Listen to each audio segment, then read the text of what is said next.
Alright, so we are back in the Morrowind. So today, this is part 34 of Why We Play Morrowind series, and it's something that I've been thinking about a lot in the past day since our last excursion to the Ashlanders is Why We Play Morrowind is for the Ashlanders. And I just wanted to kind of dedicate this I don't know, the opening minutes of this episode to talking about what Morrowind does for us in the perspective of its writing. A lot of the main quests of Morrowind is continuously exposing us to this idea of having to see both sides, having to understand both sides, and the complications that often come with that. Not all of them are good, right? It's, for example, with the Ashlander clans, we just did a quest in which we were asked to go to an Ashlander tribe, open up trade relations with them, with the local Telvanni Magelord and Tel Voss right over there. And this is with the Zanib tribe and the Zanib camp. This is our first real Ashlander contact that we've had in the game. And one of the first things that they said was essentially, "We know what you're doing." I think the wise woman had a great quote, which is, he's trying to control our hearts by controlling our items or controlling the things in our lives.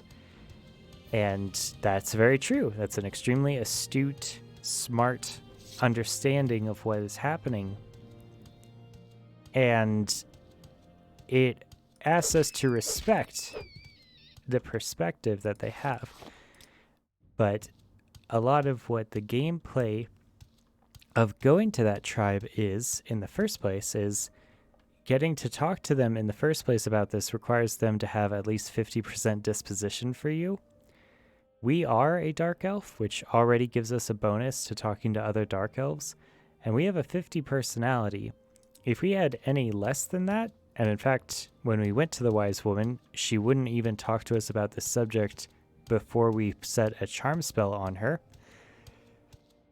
If we were a Khajiit or an Argonian, or were, any more of a member of a tribe that they don't particularly like, she might not even talk to us in the first place, which speaks to racial intolerance that is one of the hallmarks of such an isolationist, nativist tribe of the Ashlanders. Speaking of which, we're going to save here just because we never know when they're going to attack us or not. And this, again, brings up through gameplay many of the complications of participating fully in this nativist narrative. Yep. I guess they're bandits.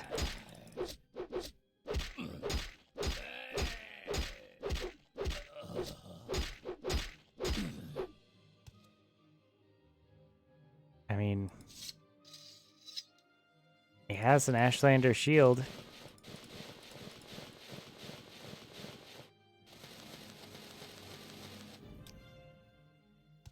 I hope that this one wasn't a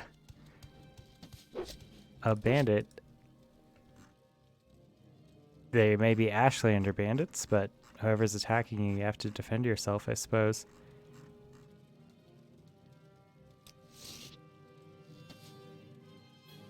Okay. So yeah, it, again, by having, to be fair, there's bandits of every persuasion. So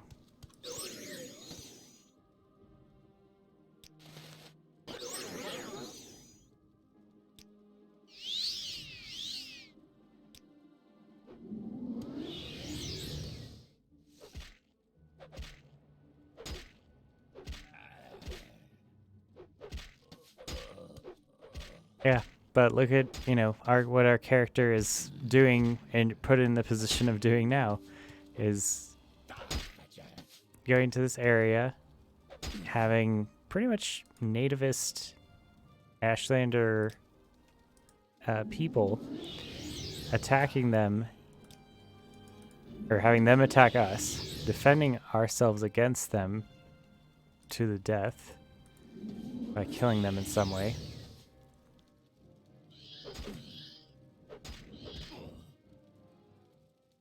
But I don't know, the local history of Ashlanders, that might not be that inappropriate, considering that many of the Ashlander tribes do that to each other and sometimes themselves even. Patis Asumuniat. Oh, jeez.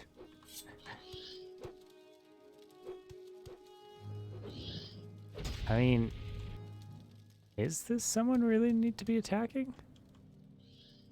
Maybe not. I'd rather not attack them, to be honest. It's not as if they're going to give us much.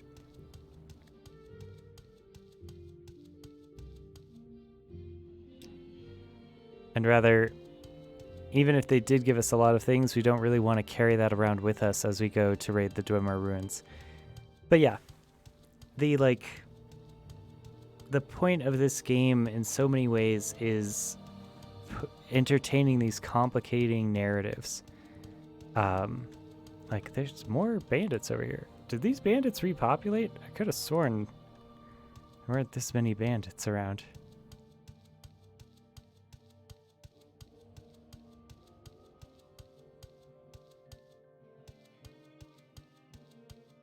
Maybe. Could be Morrowind Rebirth. Having infinite bandit respawns with different random name generations, potentially. Not sure. It's one of the arguments for leaving the bodies, is that at least you can keep track of which areas are safe and which areas aren't.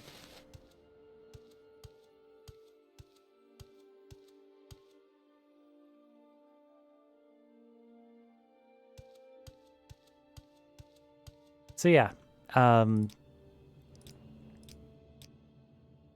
don't know. I guess the thing that I wanted to say, is I was really impressed with the writing of the wise women and their absolute political savvy and insight into what the mechanics of isolationism really are, how and why they do it. That's not just for no reason. It's specifically to resist the influence that they've seen happening to the house elves, or the house Dunmer, as they call them, that they are influenced by the outside world once they choose to accept outside help.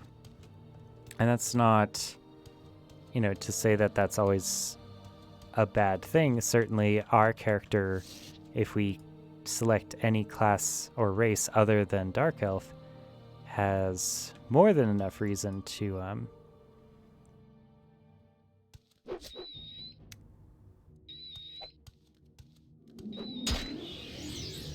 agree with the outside Imperial forces about what is an appropriate treatment for outsiders, which is more cosmopolitan, more liberal, more tolerant. But the nativist traditionalists who want to be to have Morrowind only for local Dunmer and local Dark Elves are, naturally at odds with pretty much every other group that isn't that. Oh, it sure took our ghost a long time to kill this rat.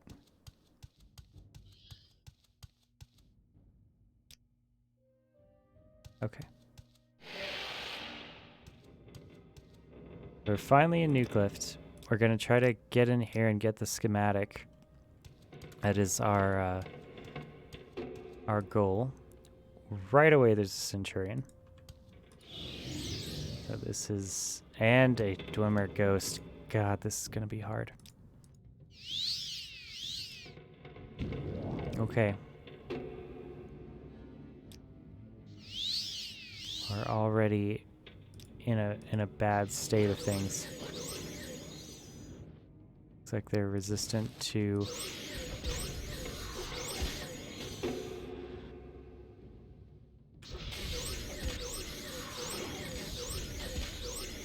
Seems like the Dwemer stuff is resistant to magic as well.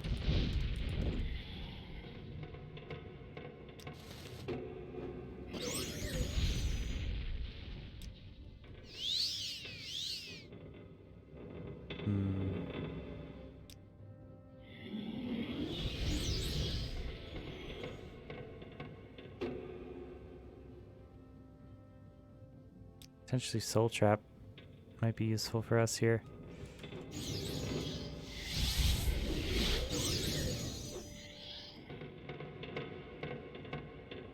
Oh, that's a lot of damage we just took. Okay. That's going to be very difficult. All right.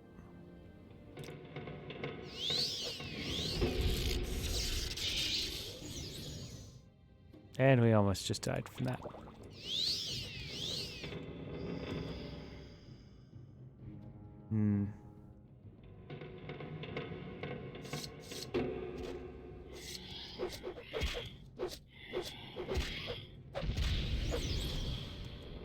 Okay. We got a soul, we got an ectoplasm. Alright. Willpower and luck have been drained. Oh. Yeah.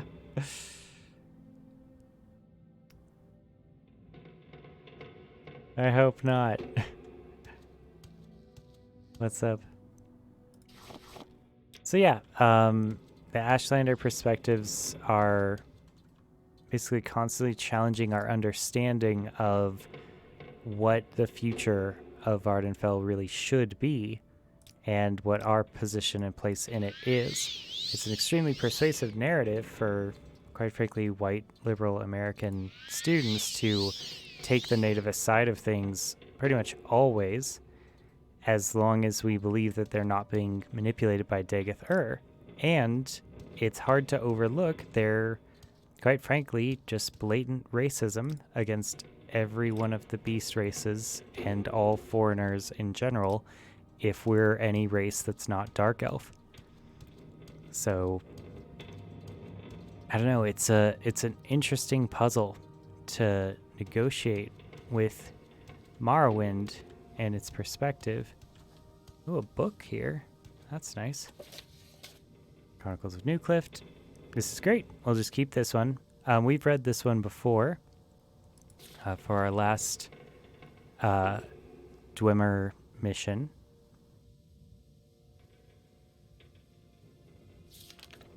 It's basically about a political betrayal and some political intrigue that started potentially from a misunderstanding or a correct understanding of an alliance that was being created. And it resulted in summoning of several beasts that then killed his party after an invitation to a negotiation. So, you know, overall, kind of some political trickery being used there. We're going after intelligence. Today, we also have personality on the table and speed. So maybe not sneaking is going to be in the cards for what we're doing. Wow, an emerald. Okay, this is why we check boxes. For everyone who thinks checking all the boxes is boring, sometimes there's emeralds in there. And a repair hammer even. Well, we certainly need that for our sphere. We also have been working our armor very, very hard because we've been training it up. Quite frankly, I might even drop all of this stuff at the door the second we get in. Just because this is things that we got from the Ashlander bandits. We don't know for sure that they're Ashlander bandits, but they were using pretty native weapons and armor. Chitin And they did have an Ashlander shield, although anyone can purchase an Ashlander shield. So we don't know for sure if they're from the Zanib tribe or not. Regardless of where they're from, they lost that battle, and we lived to fight another day. One of the other advantages of going with light armor as your character is you get to at least pretend to carry more stuff. We'll also leave the book. The books can get slightly heavy, but they're definitely some of the loot that we'd like to organize at the beginning of the dungeon here. Now the question is, we have a mark that is set up.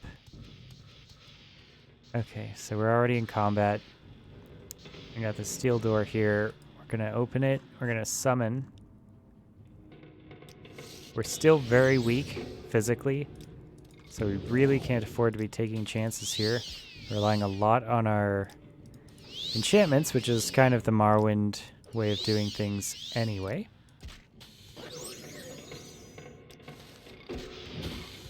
Okay. A weakness to shock could save us some magicka in the long run. Let's go ahead and follow that up with...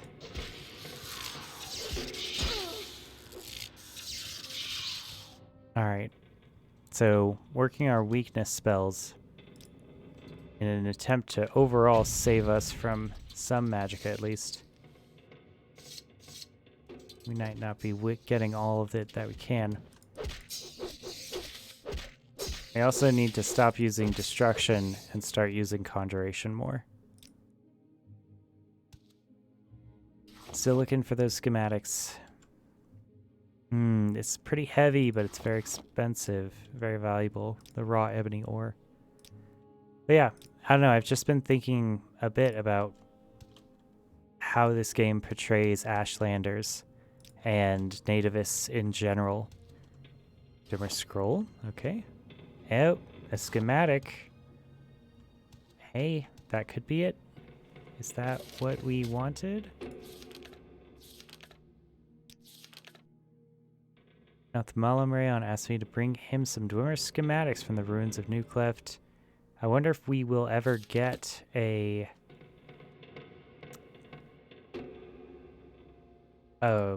quest update to say when we've gotten enough schematics, or if it's all just based on our estimations. Dwemer Claymore, nice. It'll be very heavy, of course, for us.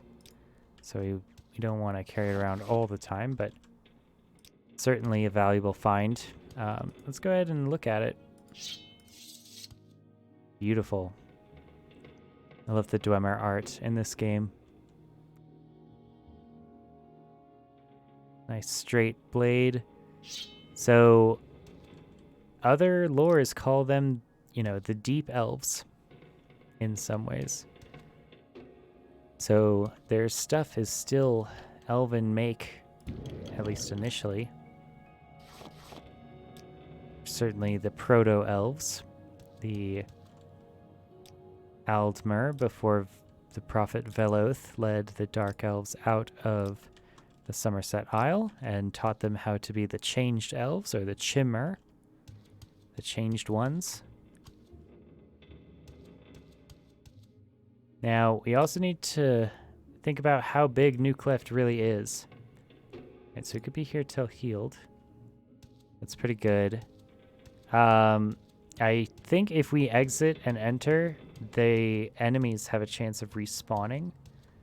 So we'd like to kind of not have that happen as much as possible. Have we previously been up here? Maybe. Yeah. The cogs are a bit too heavy for the price, and we do have some cogs back at Belmora, so gotta make sure not to spend too much time running, as we do need to keep... Oh, there we go.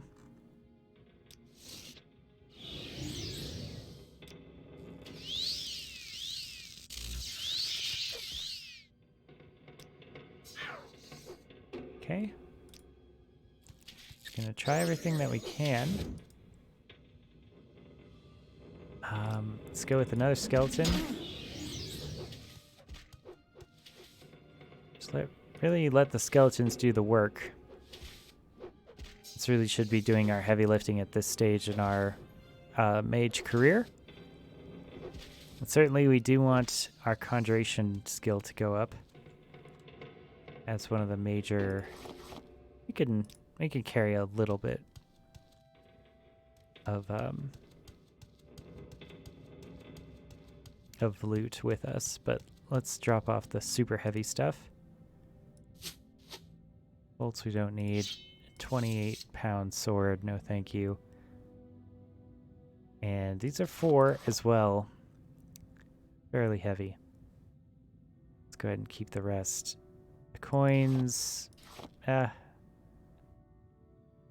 Schematics, we'll carry with us the schematics. That is our quest item after all. Alright, we'll take advantage of the healing we can get. What's up, kangaroo? Or bush kangamoo. Howdy. This is modded. So we have a list of the mods. I think in... Oh wow, a diamond. In the uploads that we make to YouTube, it's Morrowind Rebirth. It is the unofficial Morrowind patch. And it is the graphics extender with the text reading one. Interesting. Is this really all of New Clift? I'm just a little surprised that it's so short. Is New Clift really that small of a Dwemer ruin? Maybe there's multiple parts of New Clift. We did get a schematic for being here, but I'm not sure if that satisfies the Telvanni mage's mission. Some Dwemer schematics. It's schematics plural, not just one, from the ruins of New Clift, somewhere west of Vos. Yeah, the texture's on the wall. Yeah, I mean, it's a little hard to, you know, always feel free to ask questions. That's, I don't want anyone to feel like they can't ask what's up. Yeah, I guess, is New Clift just this small, genuinely, as a Dwemer ruin? God, I hope I'm not missing anything.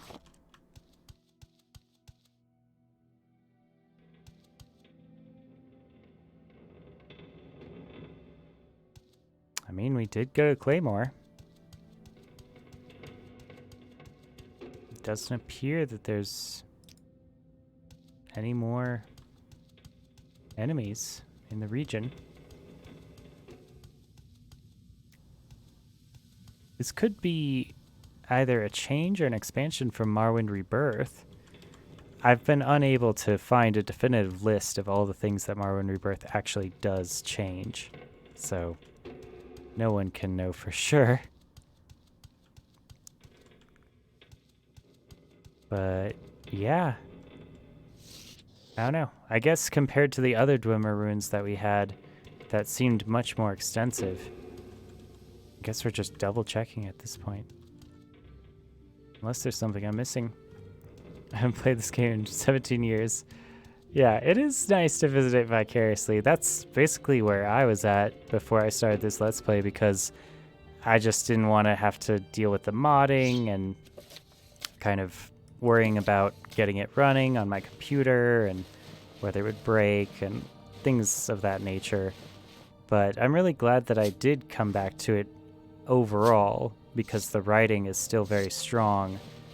And I don't know, it's in many ways it's a game that's almost like about cultural anthropology in a way, or a mystery story through time and religion and culture, because of how the tribunal is, and really puzzling together what Dark Elf society means in this location and region.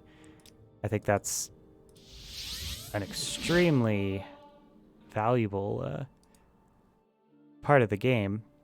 and that's what I hope to explore. At least a little bit.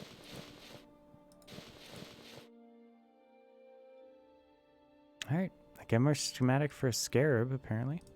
Still over encumbered. Maybe we'll worry about selling the claymore afterwards. Yeah, we've got quite a haul. We need to kind of honestly think which armor we're going to sell and which armor we're going to take. So, fortified personality. This is all coming back with us to Sadrith Mora, the Telvanni home city, and our house. Not sure. So, selling the boiled niche for sure. Chitin, we're going to sell both of these, I think. Because I'm pretty sure we have a chitin cuirass. And we're going to sell all of the chitin weapons. Pretty sure. 6 to 12. 6 to 26. Yeah, absolutely. The gauntlet and the pauldrons, though. Yeah, I think we're saving that. Saving the pauldrons, saving the gauntlet. I think we have the boots, but I'm not sure.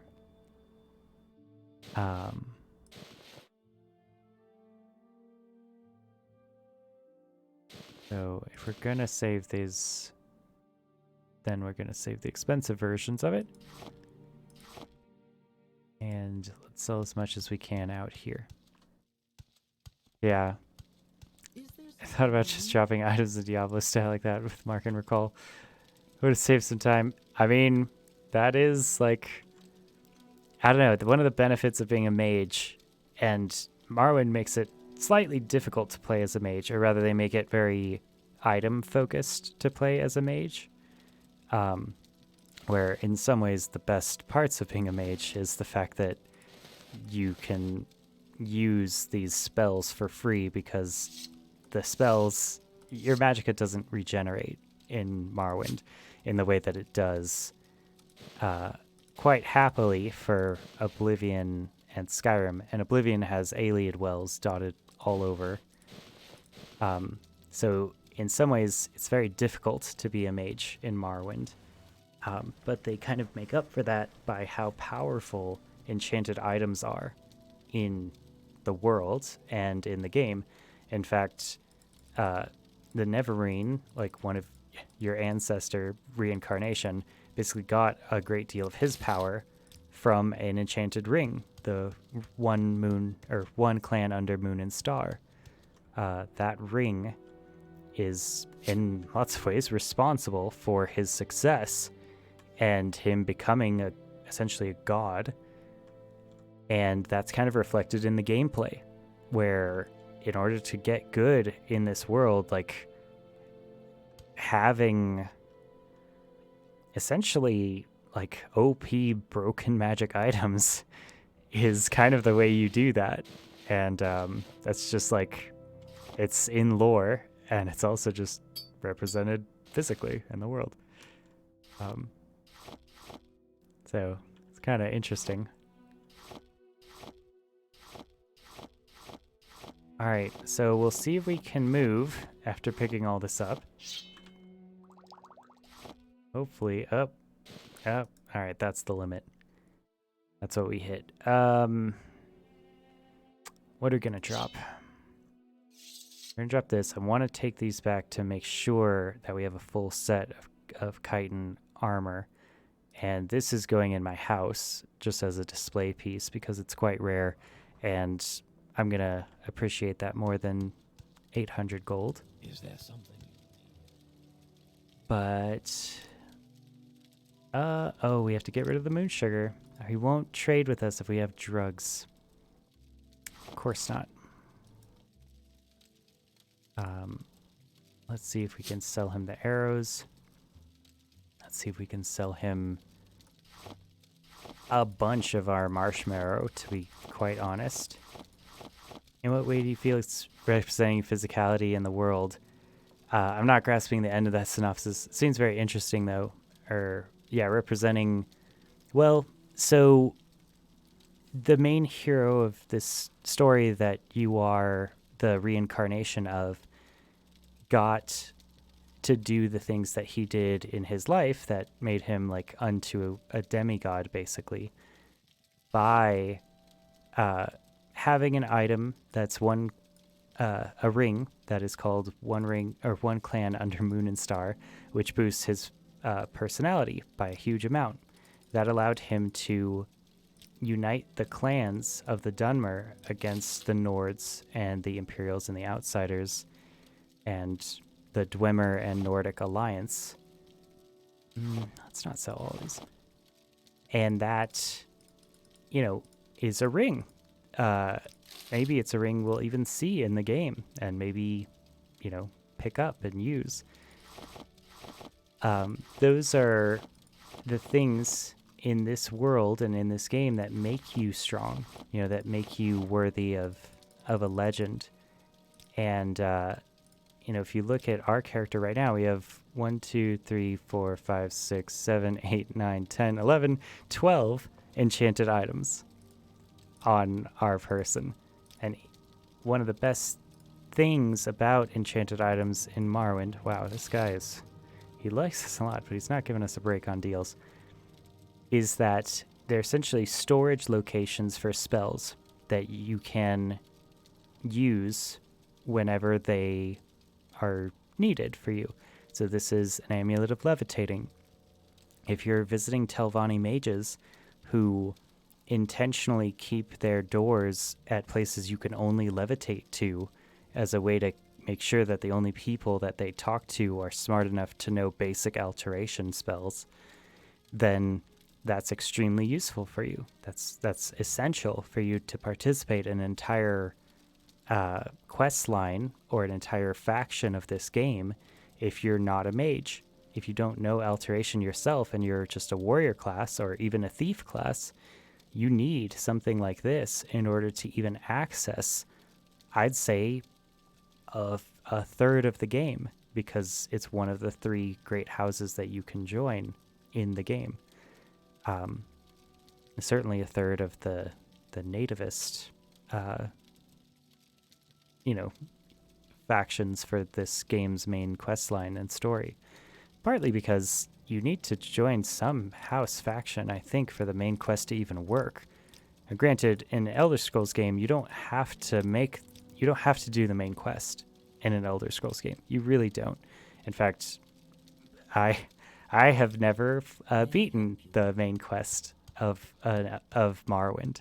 I think I loosely beat the main quest of Skyrim, but that was, I don't know, I had to go really far out of my way and change a lot of my ADD player behavior characteristics to do that. Is there something I can do? I'm listening. Okay, so yeah. It's a way that the gameplay kind of feeds into the world and the story in a way that fits really well, in my opinion. Okay, so Vos, Telmora. We probably should take a boat to Sadrith Mora, to be honest. This was a very long walk, and we're pretty weighed down, so we're not going to be able to loot very much on the way back. So in times like this, I find it's better roleplay, and honestly, the game rewards just paying someone to take you there on a boat or a silt strider or something of that nature, because that's what our character would actually do in real life in the world. I was very obsessive with the series. I did every quest approx, perhaps 100 different characters, being very conservative, saying 100 could be more like 300. Yo, that's good. I mean, big fan. It is a great game. It occupied a beautiful place in, I'd say, gaming history, at least for me. Of course, I encountered it growing up when I was very young, but coming back to it as, someone who's older, more mature, adult, it feels very different. I described it to one of my friends as you should read like good fantasy, like Lord of the Rings or Chronicles of Narnia, at 3 different times in your life. Once as a child, once as a middle-aged man, and then again as an old man, or an old person, I should say. What do you want of me, Outlander? Each of these times that you're encountering the world, it could be the same art piece, but they're different for you because the thing that you're bringing to the experience is different, because the person that you are have changed. And so when I, play the Telvanni or Morrowind as a 13-year-old, I have very different opinions about politics and right and wrong and good and evil, and the ideas about like what this person thinks about outsiders or foreigners in his land. And then after I got my degree in history, coming back to these same lines, these same stories, these same quests, feels very different to me. They mean different things. Yeah. Playing on its first release, being very solemn in doing so, seeing the water, getting off the boat blew my mind. Yeah. Back then the graphics are very boxy, the mushroom trees and everything was just literally next level at the time. Oh yeah. I mean, one of the reasons I love the Telvanni is like just images like this. Like it feels otherworldly in ways that the other Elder Scrolls games like they can, but they don't as much. One of the reasons I love Morrowind as a setting is because it genuinely feels alien. And it makes you really kind of appreciate the challenges that the Dark Elves have that the other races of Tamriel don't really have in the same way. So we'll see if this completes our quest. We'll probably save first. It's always important to save on old games like this. But let's talk to who we need to talk to.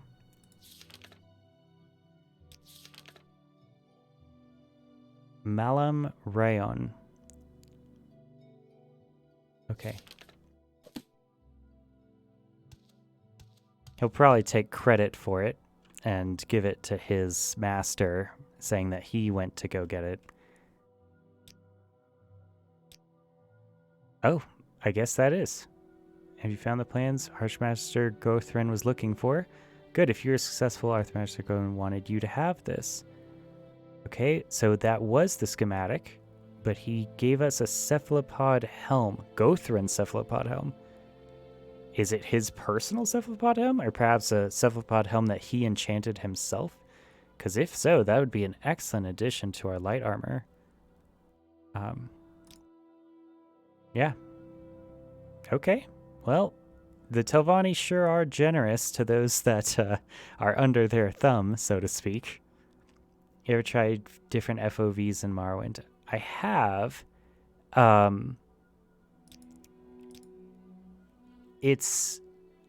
don't know. Like, some of the FOVs make me feel a little sick. Morrowind's not really designed for LCD displays. In 2002, LCD displays are becoming cutting edge, and standard 14-inch LCD costs thousands of dollars. Yeah. This matters because CRT monitors have natural smoothing, and Morrowind still looks great on CRT displays, much better than LCD panels. Yeah. I mean, I've been happy with it so far. I'm not that much of a tech expert. My focus and my specialty lies more in economic history, political history, and military history. So that's like, I barely know most of this, but many of my friends are computer science majors, and they help me understand the modern things. Okay, no other chores. All right.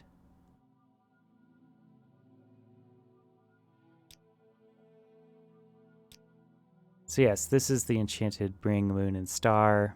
Of course, we've read this multiple times in the playthrough, but it's always important to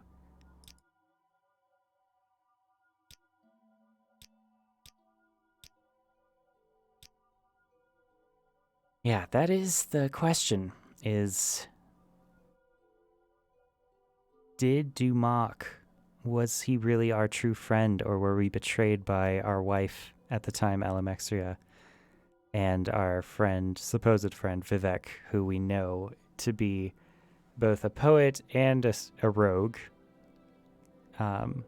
He's a bit two-faced, as Mephala is, which he is supposed to be the anticipation of. And Boethia, of course, is the anticipation of Alamexria, who is our wife, who is the Prince of Plots. So, political assassination may not be beyond her portfolio and purview there. And that's it speaks to the almost the double-minded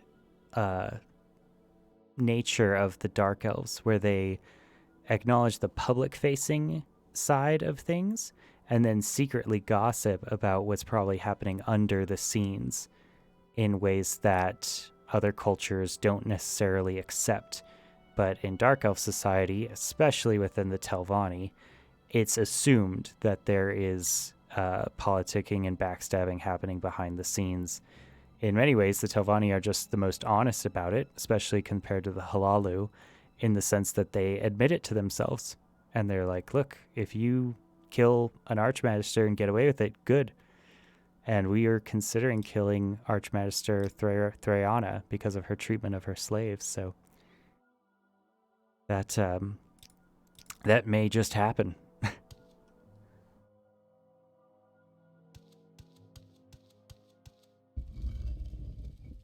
All right. So let's check out that helmet that we just got. If we indeed... Yeah, there it is. Bound Helm for 90 seconds. Summon Dremora for 90 seconds. Oh my god. Really?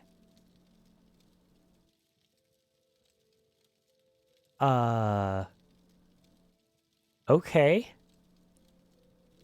We're gonna have to test that out. That's incredible. It's gonna take a lot of enchanting skill in order to wield this helm properly and to use it to its fullest potential without just blowing out its enchanting capacity after one cast. I hope our enchanting skill is good enough to handle it. 25. We're still a very low-level mage at this point. The only things we're really good at are our major skills that we got at the beginning. But let's try it out. Let's see what Dremora we have. We'll probably have to name it something fun. Hey! Oh, he's a little see-through, isn't he? I wonder if that's Morrowind Rebirth also, or if that's just a function, like a quality of life improvement. Okay. Bound Helm. Fortify light armor, medium armor, heavy armor, 5 points on self. The Bound Helm, I believe, is heavy armor, is it not? Okay, well, that's Daedra for you. I mean, what's it? 60 seconds. Right? Oh, is it gone? No, there it is. 90 seconds. So it's a minute and a half. It charged 315 off of 400, so kind of 85 off of the charge. Hopefully, as our enchanting skill goes up, we'll be able to use it more often. But a minute and a half of a personal Dremora servant is an amazing reward for visiting a Dwemer ruin. And this is part of the reason why we joined Telvanni as a mage, is because we need these items to help us in combat, and they are essential to helping us survive. Walking around with our personal Dremora servant, of course, will give us some status clout. Gosh, that is pretty crazy.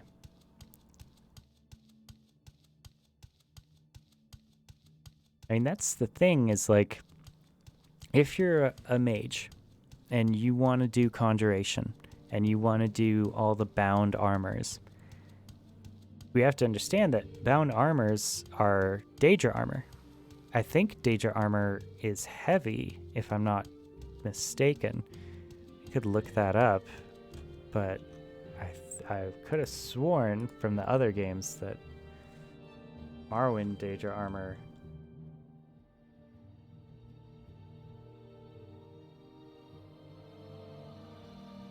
It's the highest rating heavy armor, yep. And we have to answer the question.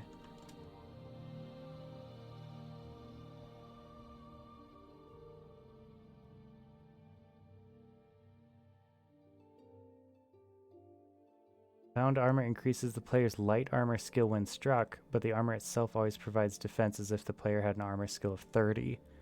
Okay. Interesting. So maybe it is light armor that's being raised. Bound armor, light armor, or unarmored?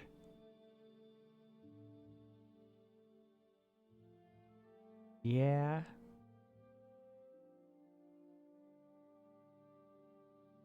Bound weapons are weightless and have virtually identical stats. Bound armors are weightless and recognized by the game as a light armor type. While Daedric armor itself is a heavy armor type, it will always give an armor rating of 80 regardless of the armor skill level or how it is useful for low-level characters. Okay.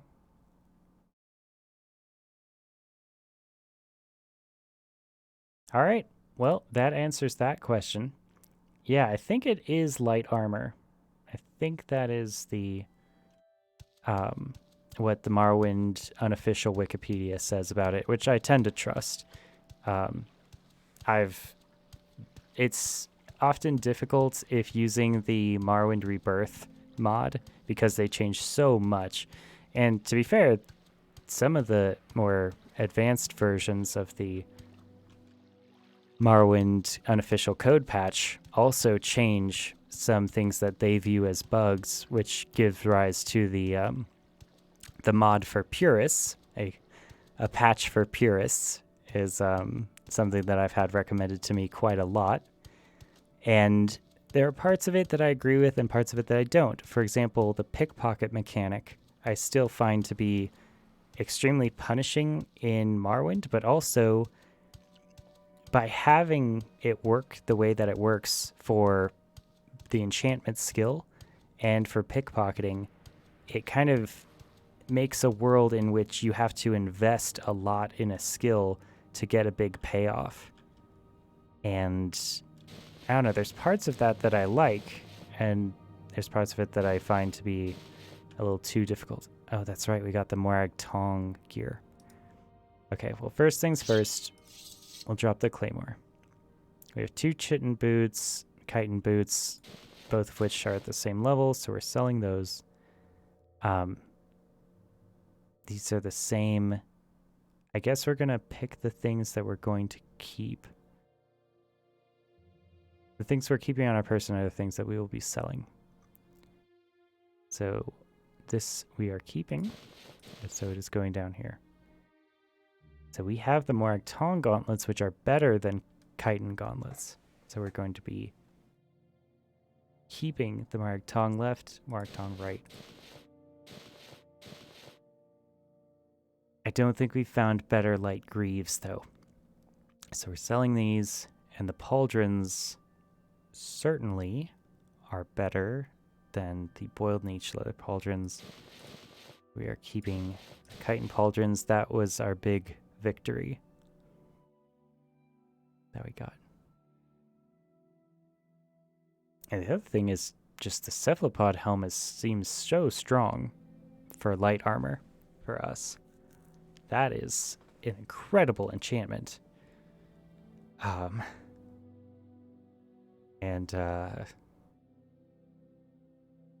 Yeah, I'm kind of floored by it. I don't know if we should go agility armor now because we've hit our capacity for endurance.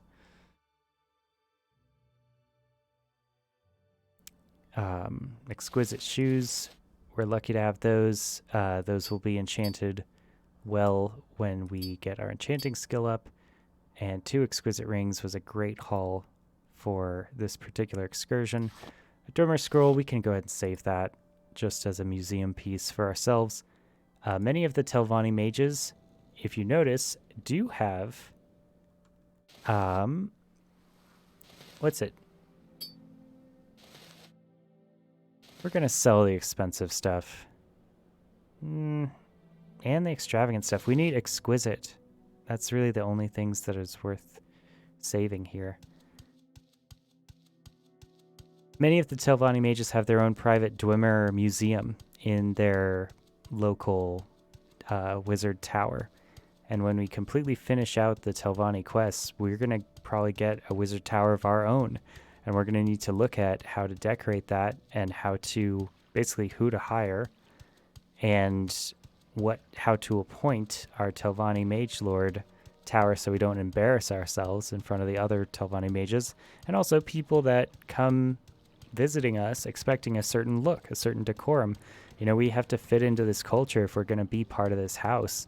And, you know, we do want to be an Archmagister of the Telvanni. That's one of our characters' goals and ambitions. I do love their armor. The Telvanni armor looks so just alien and cool. Yeah.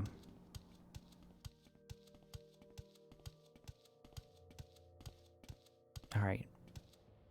Well, let's at least repair the armor that we have. This is going to be worth the gold so that we don't waste a level up in strength.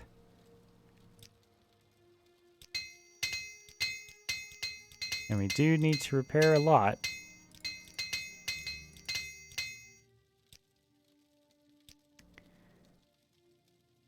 Okay. What are we looking at? Getting rid of all this. I think this person likes us as much as they're going to for whatever purposes that we can get them to like us for. We could try a charm spell on them, but I don't really want to risk wasting one of my level ups in personality when it should really all be going towards intelligence. Like, that we do need to keep this Greaves, don't we? Yeah, I believe we do. All right. Doesn't buy the expensive ring. Doesn't buy the amulet. Moon Sugar. He'll talk to us with Moon Sugar. This Bosmer is totally fine with selling us to Moon Sugar, and yeah, this person is not. I wonder if it's only if they have the capacity to buy it that they're sensitive to buying it. That would be a very smart way to go about it in the game. Expensive ring, no thank you. Expensive shirt, we're actually a bit better than that. We want exquisite shirts only. That is what we wear here. And even the expensive amulet, you know, it works better for us as money. Scrap metal. I do want to save this for alchemy, potentially, but it's so heavy. Let's get rid of one. See if he'll give us a gold on it. Yeah, he will. Maybe mercantile is what we need to be leveling up, actually. Couldn't hurt. Alchemy, mercantile, could be worth it. Okay, we're quite a bit lighter than we were. Gonna go ahead and drop this book. Can go ahead and live at our little stash. As well as the moon sugar. We shouldn't be walking around with as much moon sugar. It's interesting we base many stories or novels and movies on the character protagonists reaching their set goals and ambitions. Very few come to mind about them failing to reach them and rather forced to find meaning in the more menial goals and ambitions. Yeah, I mean, that's the story of my life in many ways, is fighting against that narrative in my own personal story. But also, like, the ways in which we define success are different. I think they're shaped by fiction. But, you know, in other time periods and cultures, and certainly for different social groups and social classes, survival itself might be seen as a victory in other areas or times. And I think a lot of it is about like a sense of mastery, or like Mahayana Buddhism, like self-friendliness or self-kindness, about how we treat ourselves and our own stories. And that is reflected by how we view the art and media, and it's certainly reflected by how the society intentionally shapes its own art and media. You see this a lot with marketing, getting people to always be pushing for more, better, faster. You're never good enough for X, Y, or Z. Each of those ideas can be debilitating and toxic in their own right if people can't find ways to accept themselves and, what they actually are doing in their life, or rather can feel like they can contribute to their life.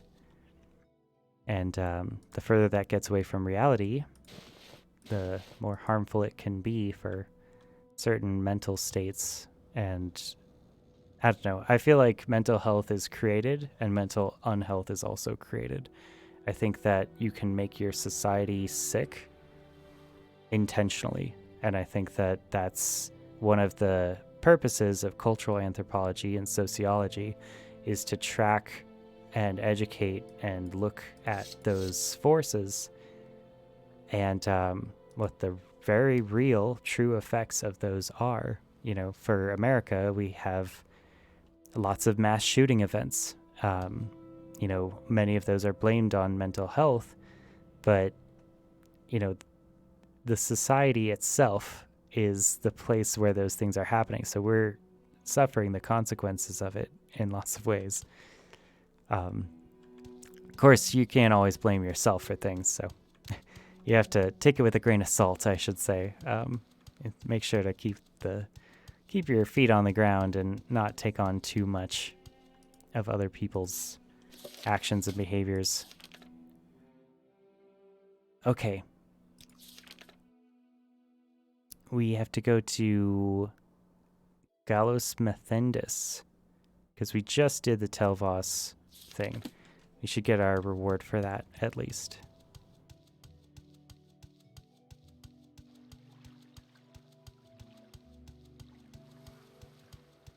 Yeah, the story of everyone's life. Yeah.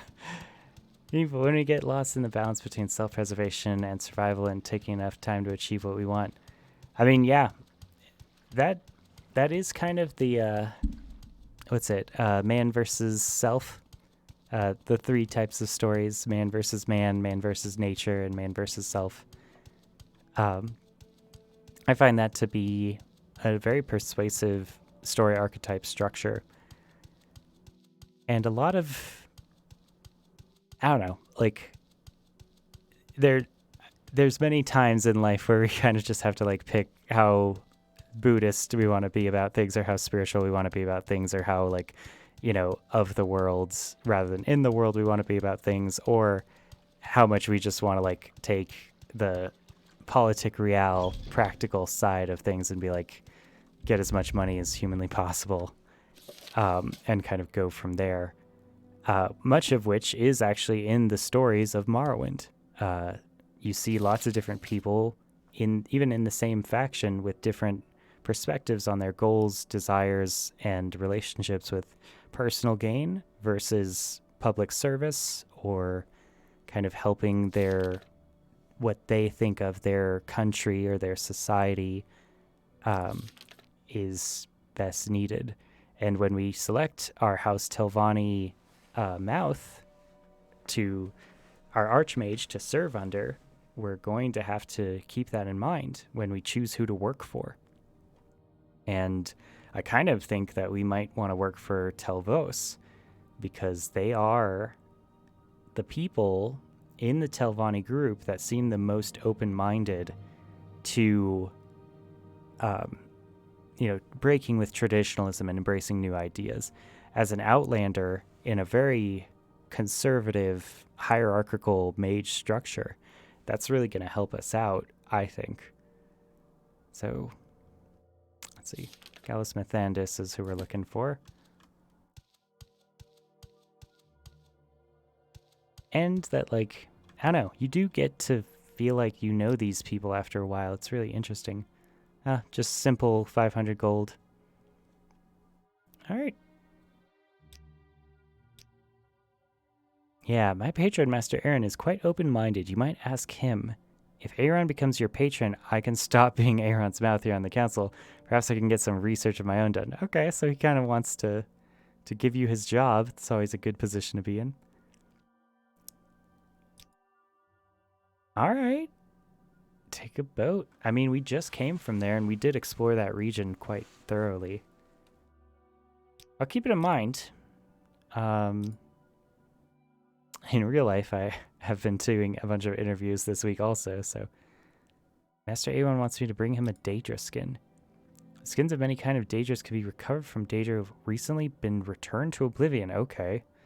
Again, the name of the next game in the series. We do learn a lot about Oblivion in Morrowind. Partly because the Dark Elves have a deep connection to the spiritual realm and to Daedra in general, having it be part of their creation myth origin story, and quite frankly, the reason they're Dark Elves and not more Altmer, or even Chimmer from Satan Felloth. But those bodies remain here for a time. Alchemists will often sell Daedra skin as well. When you get the Daedra skin, please deliver it to Master Aaron and tell those directly. You don't say. I see you have a Daedra skin. Please take it to Master Aaron. Okay, we do have a Daedra skin. I actually have two, because I fought a Fire Clan Fear. Okay. We did that coded message. We actually uncoded it.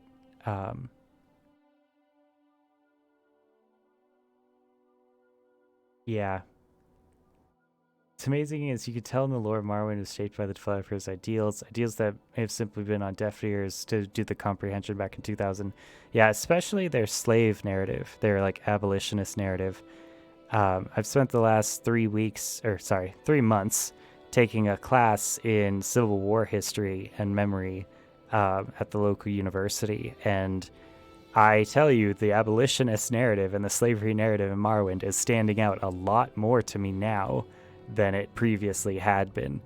As an American historian, the Civil War and African American slavery in general is still a horrible, heated, political, fraught issue for us, and we struggle with it all the time in various ways and means, not just in the South, but in the North and the West also, just due to systemic and institutionalized racism, as well as having literally Confederate soldiers be memorialized on government property and public lands. Like, many of our states still fly the Confederate flag as part of their flag-raising ceremonies, or up until very recently, had it as part of their state flag, was Confederate imagery or Confederate references to the Confederate flag.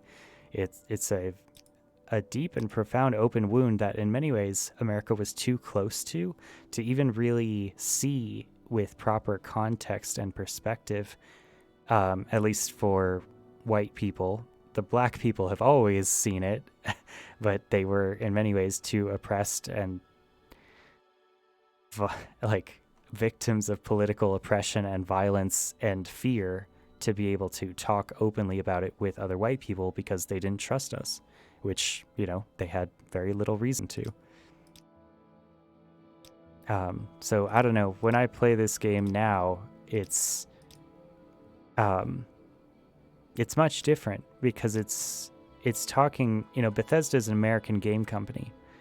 So when it has a continent on its group that is extremely distrustful of outsiders and holds up like institutionalized racial slavery of beastmen like Khajiit and Argonians as one of its main functions of the gameplay, that should ring a lot of bells in the mind of American gamers, and indeed gamers in every country. But, you can see them. The Telvanni are one of the most ardent slave masters in Morrowind, although each of the great houses have their own reasons for keeping slaves. As Telvanni usually use them for magical servants or even magical experiments, or weird slave like sex practices, which also was a feature of American chattel slavery.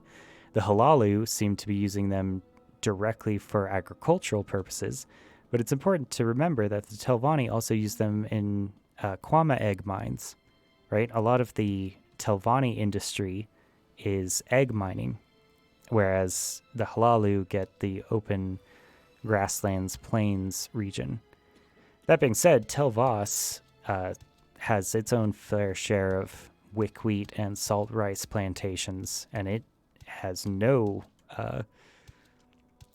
reservations about using slavery for them, as far as I can tell. There's certainly a few slaves that we can see in Vos. And that's one of the quests that we can just go on independently in the game, is freeing every slave that we see. And how violent we choose to make that transition, or how many slavers we kill on the way to that goal, can speak a lot about our character and what our morals are in what we're willing to do to guarantee freedom for others. And that was one of the things that I'm kind of currently writing my paper on, and that several of my colleagues have written papers on, is American slave rebellions before emancipation. Is what do people get to do to you as a slave before you try to kill them? And of course, a lot of this perspective has been told from the white perspective, or the slave-owning perspective, or certainly the Southern Lost Cause perspective.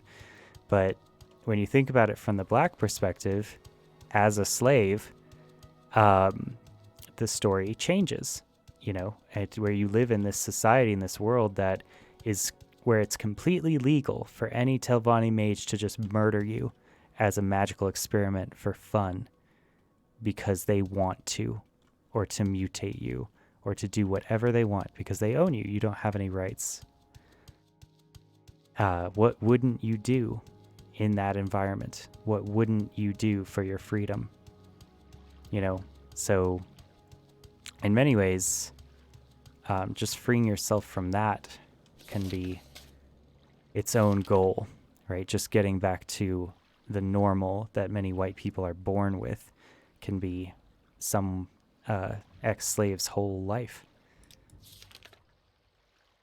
Speaking of which, we're going to have to get this Staff of Silver Dawn.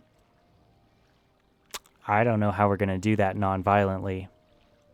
We don't have a good enough sneak skill to do it. We have plenty of illusion skill, but if we're caught stealing from the Mages Guild, we very well may be kicked out of the Mages Guild, which of course the Telvannis would love. I'm sure they're not the biggest fans of us playing both sides of the magical environment in Morrowind. Having both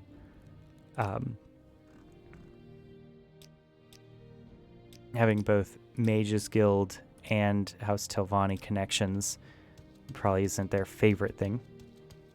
What would guarantee you freedom in the first place? Just not being able to realize it is a way of prison of itself. Yeah, the prison of the mind. There's always, in every time period, I think that's one of the first hurdles, to be honest.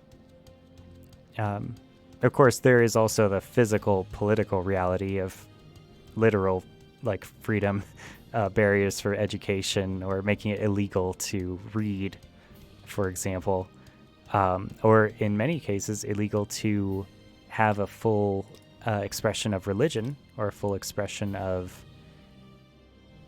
the Bible. Many slaves were not given complete copies of the Bible. They were given abbreviated copies that just said, "Obey your masters." That's all you need to know. So depending on how religious you are, that might be as bad of a death sentence for your soul if as anything else. And many slaves did become very religious, often kind of after the war, though.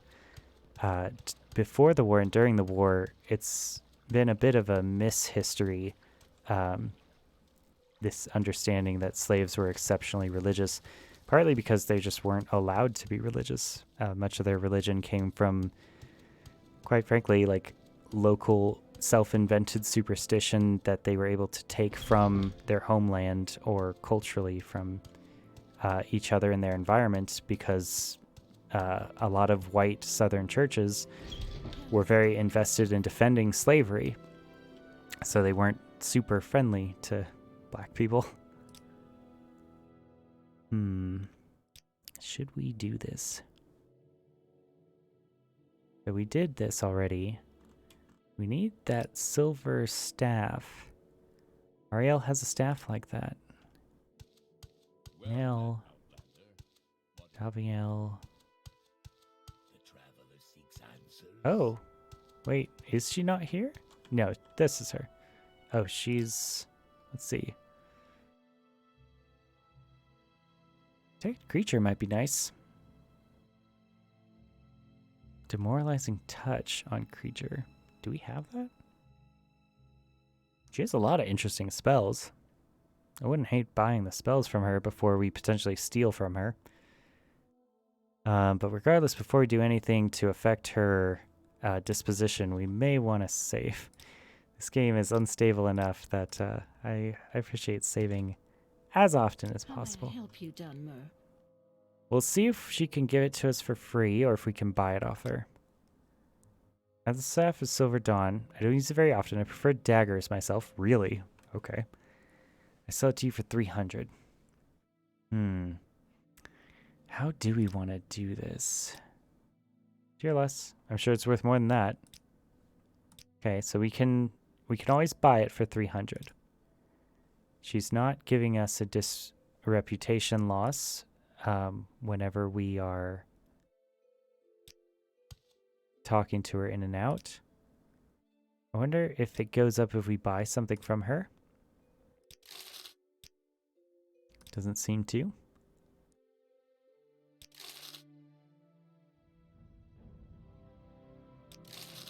Burden of Sin.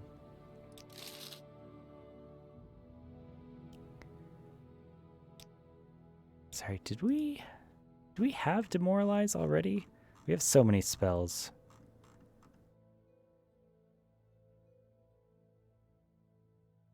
I mean, it wouldn't give it to us if we didn't have it, right? Demoralizing touch creature.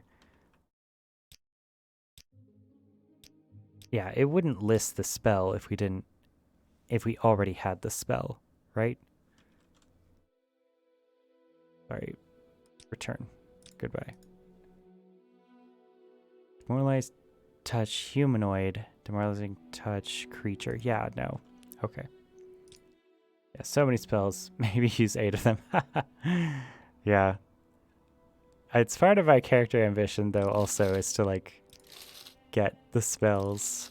To be a good mage, having the option of spells is... I don't know, I like it. Poison Bloom. Seems like good mages should have the books, you know? Should have the objects. Let's see if we can charm her first. We do need a better charm spell, to be honest. We could make one ourselves, of course. 78. That was not a very good cast of that charm. Still 300. Okay. If the alternative is stealing from her or taking it from her, I think we'll just pay the 300. Here, take it. Come see me if you're looking for another enchanted item. Okay. I mean, that seemed pretty normal. I can't see my character solving this problem any other way, really, because I'm not going to steal from someone who's been good to me in the Mage's Guild and who likes me, and I'm not going to kill her for it. So let's see what it does first. Fortified blunt weapon, 10 points, and blind, 5 to 25 for 10 seconds. Okay. Doesn't do a lot of damage. It's an interesting blind spell. We just picked a blind spell, didn't we?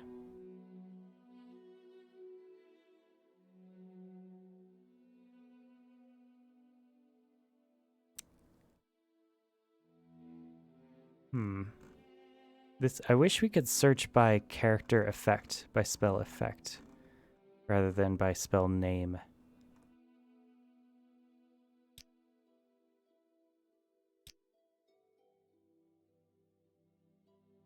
Ah, okay.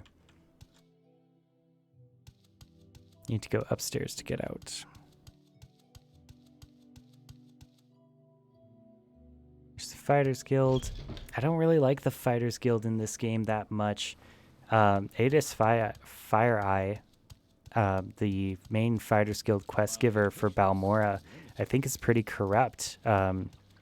She sends us on some worrying quests, and she feels like she's in the pocket of the Komana Tong.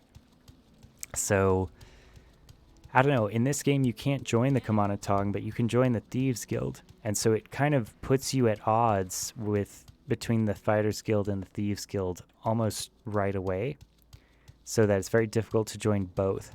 So if you're a stealth fighter or a agility fighter, it's pretty difficult for you to do both sides of the quest. And I don't know, like, I just don't really trust the Fighters Guild in Morrowind as much. But maybe it's just the Balmora head. To be honest, I don't trust the Balmora's Mage Guild leader of that charter house either. I'd much rather do Mages Guild quests at any other city outside of Balmora. And your friend, the Khajiit alchemist, actually tells you that right away. They're like, I don't like this dark elf leader of the Balmora Mages Guild, the like head quest giver there. She basically tells you to go kill Telvanni mages, or for certain mages that haven't paid their dues on time to the Balmora Guild, to go and kill them. And it's important to note that Balmora is the Hlaalu home city, right? It's one of the central seats of power for the Hlaalu house. And they are the kind of shady thief, kind of like above and below ground house that interfaces well with the Imperials. Their things are more of the soft skills of the thief, like persuasion, speechcraft, mercantile. They're all about the money. Whereas Redguard is all about the fighting and the honor, and Telvanni is all about the magic. Okay. So I don't trust House Hlaalu at all. Like, at all. I have every faith that they are owning, operating, and influencing all of the Imperial guilds that are within that city of Balmora, which isn't necessarily, it doesn't have to be horrible, especially if you're House Hlaalu, but it's just something to keep in mind. All right, Arva Uvalis.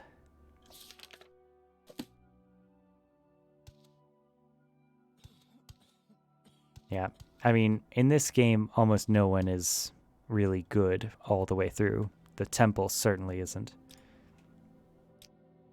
All right, Master Neeloth will be pleased with this. I have this old dagger I no longer use, and I can teach you to blind your enemies as the staff does. Okay, so she's giving us a blind spell. Yes, teach me to blind my enemies. And a glass jink blade. Yes, glass blades. That's a great backup weapon. Teach you to blind your enemies. Now, if you'll excuse me. Yes. Okay. Not bad. Do we have any more chores? Master Neeloth. We might be getting our chores directly from the masters now. I don't know if I've ever been to Tel Naga. Oh, thanks, Bushgang menu. Appreciate it. QAnon and Morrowind, I like it. Yeah.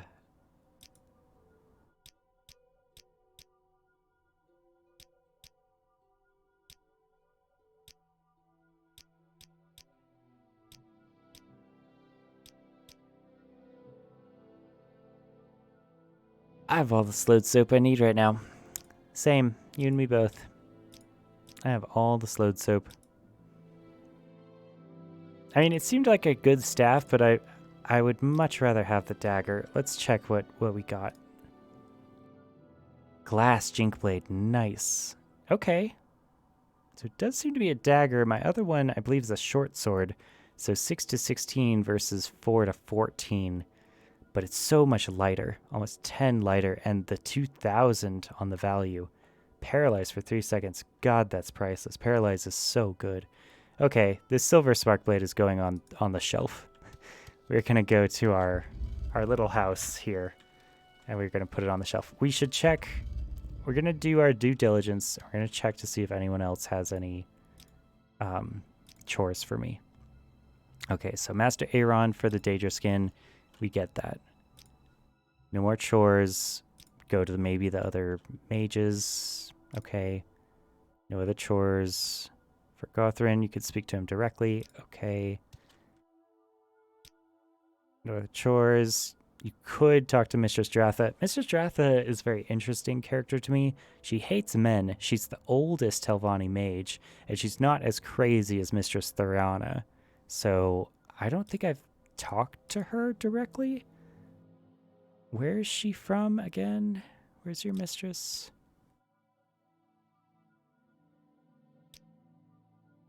Mistress Dratha. She doesn't appear to be a conversation.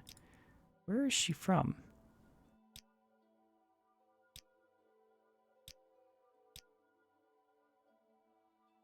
She's in the Hermitage at the Telvanni Council House. Who is the local mage for here? Okay, this is Mistress Theriana. She's crazy. I do not like her at all.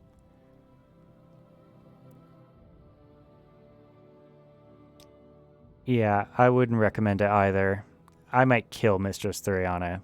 It's legal according to Telvanni law, so if I can get away with it and cast a bunch of reflect and absorb spells on myself, and then just go toe-to-toe with her and kill her with a spear, I might. Patron. Mistress Theriana is an unwise choice for a patron. Yeah, this coming from her like grad student, Felisa Olsen. That's just sad. Okay, more Moon and Star lore. Yeah, it was forged for the hero Neverard by one of the Dwemer sorcerer priest Karaganak's smiths, and blessed by the Daedra Lord Azura. So I think Azura was the one talking to us when we were sleeping on the boat over to Morrowind. I think it's Azura who's looking out for us, really. And it's really cool to have, like, a Daedra Lord. I've always loved Azura. I think she has a cool name, great portfolio. She's a really cool Daedra. There's always Mephala, which is more, I think, evil. She's definitely in charge of the Morag Tong, which we will be joining, by the way. I might do the Morag Tong before I do the Thieves Guild, to be honest. And now that we have command and calm spells and frenzy spells, we can do Komana Tong stuff pretty well. Pretty effectively, I would say. We can get people to attack us and then kill them honorably in public, which is the whole point of the Komana Tong as opposed to the Dark Brotherhood. Is the Komana Tong is the Dark Elf Morrowind Assassins Guild that is socially acceptable, is used by all the houses. There's actually, God, there's like there's a Komana Tong house, or Morag Tong house here in Sajath Mora. So they don't have to hide, like the Dark Brotherhood does. They don't have to sneak around and pretend that they're not a real place. They're open. The Dark Elf community is very aware and useful that the Morag Tong guilds are in all of the houses, central homeland cities. So they're very, very aware of it. That's one of the reasons I like the Morag Tong more than the Dark Brotherhood. It's a pretty commonly held belief online, especially among Morrowind players, but if you're potentially too young to have played Morrowind, the Dark Brotherhood from Oblivion or Skyrim, which granted were amazing quest lines in those games, might be the best that you know, and so you have a lot of loyalty to the Dark Brotherhood. But I don't know, when you play the lore of Morrowind, you develop, I'd say lore-wise, the Morag Tong has them beat in lots of important ways. I'm certainly a convert. All right, we'll keep the pearls here. Keep the sapphires. We don't need to carry all this around. We know we're keeping these. Sorry, Spark Blade, but the Jink Blade has you beat as a backup weapon. It's just, a lot of it's just the weight. But it's very pretty. And actually, the Spark Blade was a dagger the whole time, wasn't it? What, is it? Gosh, No, it's a short sword. Yeah, it's a short sword. I do love short swords just as a part of military history and also as a fencer. I find short swords to be extremely useful. Oh yeah, look at that though. God, glass looks so good in Morrowind. Love that 90s, like early 2000s lime green. It's almost like Doom. It's like we're playing a Doom game. All right, so that is our time. It's about an hour and a half. So I think I will be calling it there, giving my voice a break. We did a lot. We did New Clift. We came back and turned in our quests. We have a new quest to go to potentially our new patron, Master Aaron. We leveled up quite a bit in our endurance, and we're going to see about, I don't know, working our way to level 8. I don't know what our third level up is going to be. It very well may be luck at this rate, but yeah, thank you guys for dropping by. Appreciate Bush Kangmu for the subscribe and follow and also the great conversation. I hope to see you around. I should be doing this project later on today, but I just like to break it up into hour and a half chunks so that they're watchable on YouTube instead of the 6-hour play sessions that I normally have. Yeah, absolutely. I appreciate it, man. Hopefully I will see you around. And at that, have a wonderful day and continue thinking about art and Morrowind specifically. All right, peace.